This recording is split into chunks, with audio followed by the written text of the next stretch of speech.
கர்த்தருக்கு பிரியமானவர்களே, நம்முடைய வாழ்க்கையிலே தேவன் நம்முடைய வாழ்க்கையை உயர்த்துவதற்கு சில பிரமாணங்களை இந்த பூமியிலே விதைச்சிருக்கிறார்.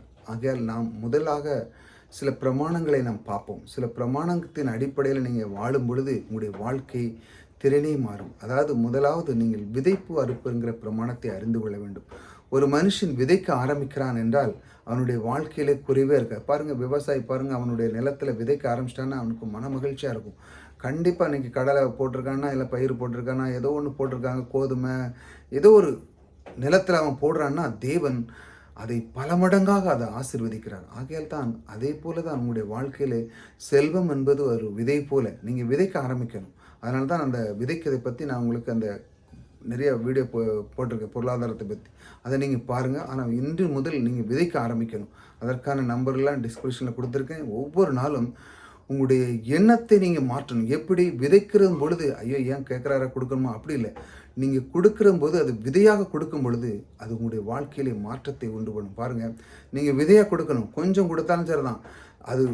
ஆனால் நீங்கள் அதான் சிறுக விதைக்கணும் சிறுக அறுக்கன் பெருக அறுப்பான்னு போட்டிருக்கலாம்.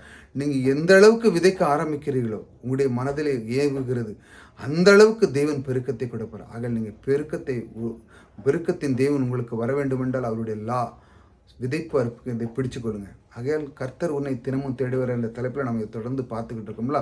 இன்னைக்கு அவருடைய வார்த்தையை கவனிப்போம்.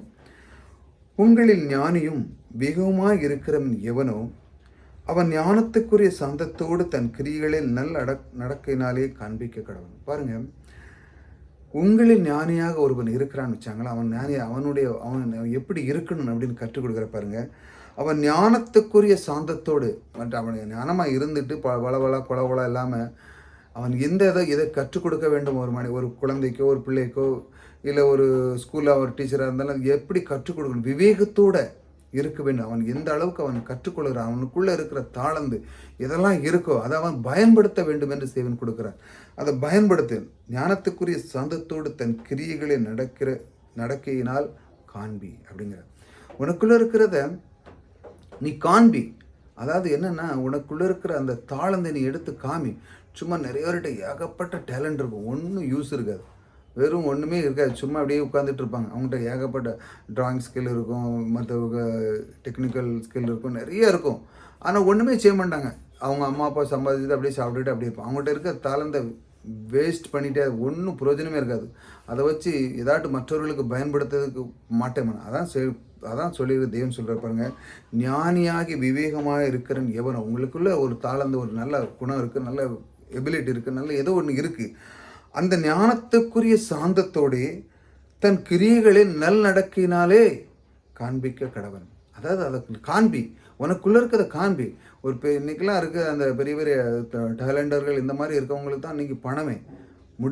முடித்து காட்டுறவங்களுக்கு தான் செல்வங்கள் அதிகமாக வந்துட்டு இருக்கு. ஏன்னா அவங்களுக்குள்ளே இருக்கிற தாளந்து அவங்க காட்டுறாங்க. யாருமே அவங்களால முடியாது, அந்த திறமையை செயல்பட முடியாது. அவங்களுக்கு தான் இன்றைக்கி கிடைக்கும் இல்லையா? அவங்களுக்கு தான் பணம் வந்துக்கிட்டே இருக்குது. ஏன்னா அவங்களுக்குள்ளே இருக்கிற அந்த கரண்ட்டை இவங்க இன்க்ரீஸ் பண்ணுறாங்க. அவங்களுக்குள்ளே இருக்கிற தாளந்தை அவங்க பெருக்கிறாங்க. பெருக்கும்போது என்ன நடக்குது, அவங்களுக்குள்ளே அவங்களுக்கு எல்லா தேவையானது செல்வங்கள் மற்ற எல்லாமே அவங்களுக்குள்ளே வந்து சேர ஆரம்பிக்கிறது.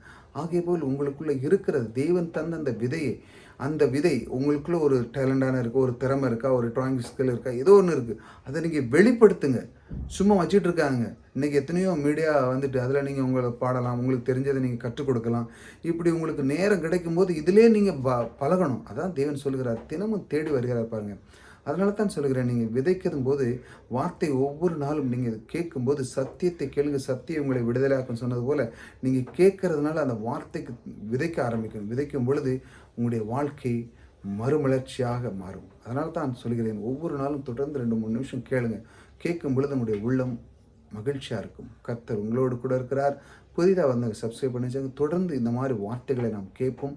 விதைக்கதை ஒரு நாள் விட்டு விடாங்க. கர்த்தர் உங்களோடு கூட இருக்கிறார். கர்த்தர் உங்களை ஆசீர்வதித்திருக்கிறார்.